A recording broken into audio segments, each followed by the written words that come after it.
제가 살면서 요즘만큼 양극화가 극단적인 시절을 겪어보지 못했습니다. 정시 부동산은 펄펄 날고 있습니다. 전국이 부동산 불장이다. 즉 활활 타오르는 장터가 되었다는 겁니다. 일산에 남아있던 마지막 미분양도 한 10년 만에 이번에 해결이 됐대요. 그래서 전국에 아파트 치고 가격이 안 오른 데가 없을 정도로 폭등을 했고, 오늘 코스피가 또 폭등을 해서 장중 한때 역대 최고치를 경신을 했습니다. 근데 실물 경제는 싸늘한 차원을 넘어서 꽁꽁 얼어붙었습니다. 자, 정부는 저금리 정책과 자산을 그냥 유동성을 퍼부었습니다. 즉 현금이 은행에 많아지고 시중에 넘쳐난다는 거죠. 그러다 보니 통화량 대출이 천정부지로 지금 솟아오르고 있어요. 그럼에도 불구하고 이 돈이 실물 경제에는 전혀 가지 않고 있다는 겁니다. 자, 시중에 돈이 많이 깔렸으면 소비도 좀 늘어나야 될 건데 소비가 제로고 투자도 급감을 하고 있다는 겁니다. 자, 그래서 지금 자산 양극화는 결국 있는 사람을 엄청 더 돈을 벌게 하고 없는 사람들은 지금 굶어 죽을 상황으로 만들고 있죠. 그리고 여기에 코로나가 소상공인 자영업자, 중소기업들을 생존을 위협시키고 있습니다.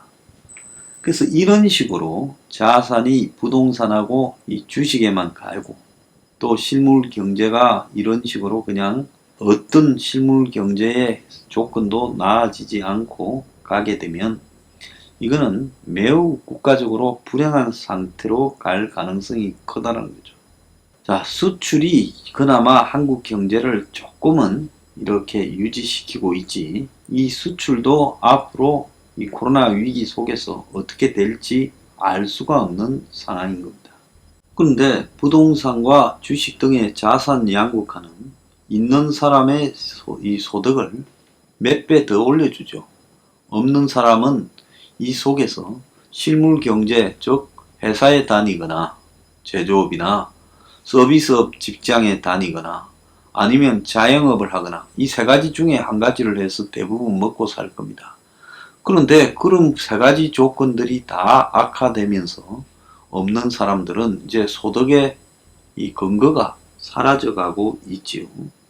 오늘 보면 신혼부부가 은행에서 빌린 대출 잔액의 평균 중앙값이 1억이 넘었습니다. 1억 1천만 원이 나오고 있습니다. 1년 새에 1억에서 1억 1천으로 10% 정도 늘었어요. 집값도 오르고 그리고 이제 경제도 나빠지니까 대출도 늘어났다, 이렇게 봐야 되는데 신혼부부의 57%가 집이었고 43%가 애를 안 놓는다는 겁니다. 경제적인 이유가 제일 커요. 그래서 결혼을 해도 어른들이 애 낳아라 이야기하는 게 아니라 너 둘만 행복해라, 굳이 애 놓지 않아도 된다, 어른들이 그런 말을 한다는 거예요. 근데 결혼하는 남녀도 요즘 보면 제가 볼 때 아주 성공한 남자입니다. 결혼을 한다는 것 자체도. 결혼을 못하는 사람이 더 많으니까요. 이건 안 하는 게 아니라 못하는 거죠, 조건 때문에. 그래서 그 애들 중에 결혼하는 사람도 희귀한 예인데 그 희귀한 예에 들어가는 사람 중에 절반 가까운 사람들이 애를 낳지 않는다는 거예요. 맞벌이는 아예 더 안 놓고 신혼부부가 소득이 1천만 원 넘는 사람이 더 애를 안 놓는다는 거예요. 그래서 평균 출생아가 0.63으로 외벌이보다 20% 더 낮게 나와요. 맞벌이 하면 돈이 많아서 애를 낳아야 될 건데 맞벌이 하는데 지장이 있다고 애를 안 놓는다는 겁니다. 자, 물론 말은 한국 사회에서 직장 다니면서 아이 키우기 어렵다지만 그게 한국 사회만 그렇게 해서요. 미국에도 보면요, 직장 대부분 있는 여성들이 애 키우는 일은 험하기는 마찬가지입니다. 이 초혼 부부가 대출이 있는 사람이 85.8%, 대출 금액을 X별로 쭉 줄을 세웠을 때 정확하게 중간에 너 대출 얼마냐 하니까 1억 1,208만원, 1년 사이에 10% 늘었다는 겁니다. 2019년 신혼부부 통계인데 작년에 신혼부부가 99만 8천 쌍이라는 거예요. 2018년보다 5만 4천 쌍이 줄어서 처음으로 신혼부부가 100만 명 미만이 되었다는 겁니다. 이 신혼부부는 어떤 사람을 신혼부부라냐? 결혼한 지 5년 미만인 사람이 작년에 99만 8천이 되었다는 겁니다. 한 해에 결혼한 게 아니라 5년 안에 결혼한 사람이 이렇다는 겁니다.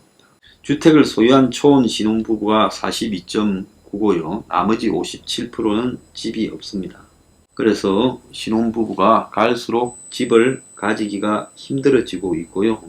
신혼부부가 소유한 집값은 1억 5천만 원에서 3억 이하가 36.7%로 제일 많고, 또 그 다음도 6천에서 1억 5천이에요. 그러니까 지방이나 아주 작은 집이죠. 대부분이요.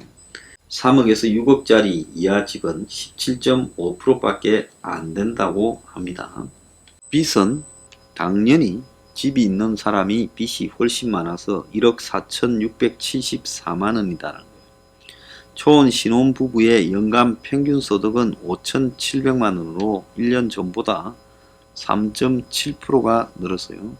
자, 맞벌이 부부가 초혼 신혼부부 중에 49.1%인데 맞벌이 부부가 평균 소득이 7,582만 원이에요. 외벌이보다 1.8% 많다라는 겁니다. 자, 그런데 여기서 중요한 거는 이들이 아기를 낳지 않는다. 자, 이 부분. 또 이들 중에 지금 57%가 집이 없이 시작을 한다. 그리고 집이 있는 사람도 실제로 집이라고 할 만큼의 상황이 아닌 매우 열악한 형태의 집이다. 자, 이런 상태입니다. 자, 이런 신혼부부들의 실정을 보면 젊은 사람 중에 그래도 능력이 있어서 결혼을 하게 되는데, 결혼한 사람 중에도 57%가 집이 없이 시작을 한다. 그리고 빚이 평균 1억 1천만 원이다. 참 어려운 부분이죠. 자, 그러니까 이 사람들이 아예 애를 놓을 생각을 안 한다는 겁니다. 저출산이 결혼을 안 하는 데도 있겠지만은 신혼부부가 애를 놓지 않는 데도 원인이 있습니다. 자, 이 와중에 생활고에 극단적인 선택을 하는 사람들이 작년까지 2년 연속으로 크게 늘었다고 지금 이야기가 나오고 있습니다. 자, 경제적인 선택으로 자살하는 사람이 2016년부터 19년까지 매년 늘는데 작년에 15%가량이 늘어났어요. 근데 올해는 과연 통계가 나온다면 경제적 문제로 자살한 사람이 얼마나 늘었을까요? 제가 볼 때 한 40~50%쯤 늘 거라고 생각이 듭니다.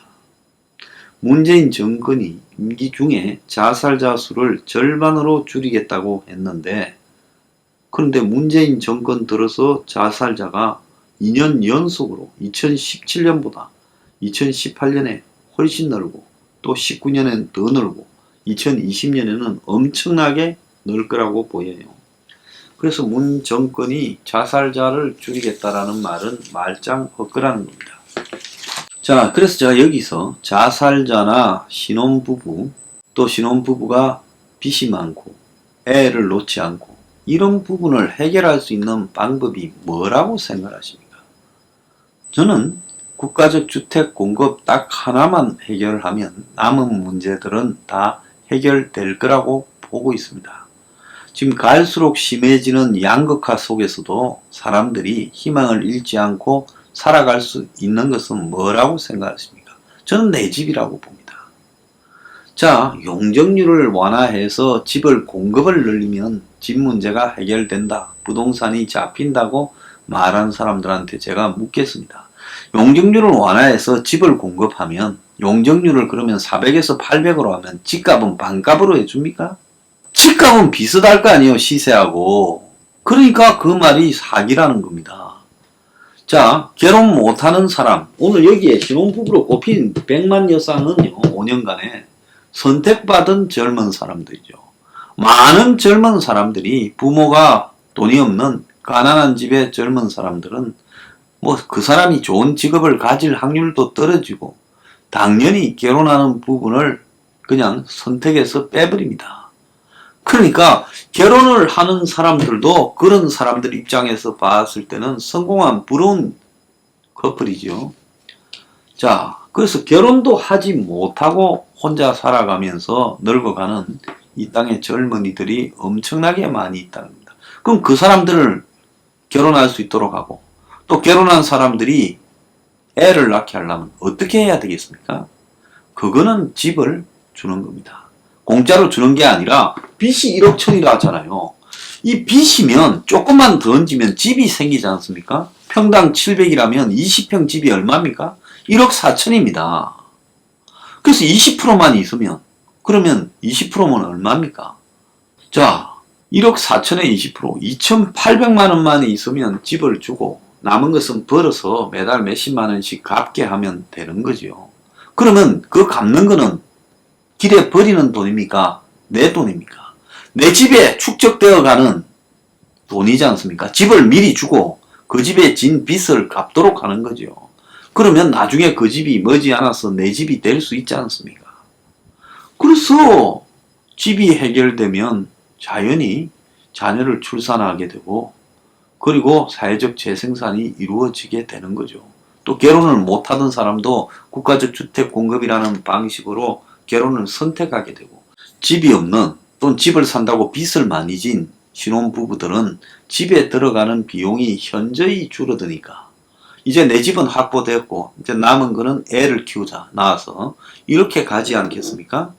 그래서 이 부분이 저는 우리 사회에 다른 무엇보다도 중요한 가장 핵심적인 부분이다. 이 부분을 평당 700의 국가적 주택을 공급하면 그때부터는 모든 문제가 술술 풀려나간다. 그런데 이렇게 중요한 부분을 외면하고 다 엉뚱한 소리를 하는 이유는 뭐냐?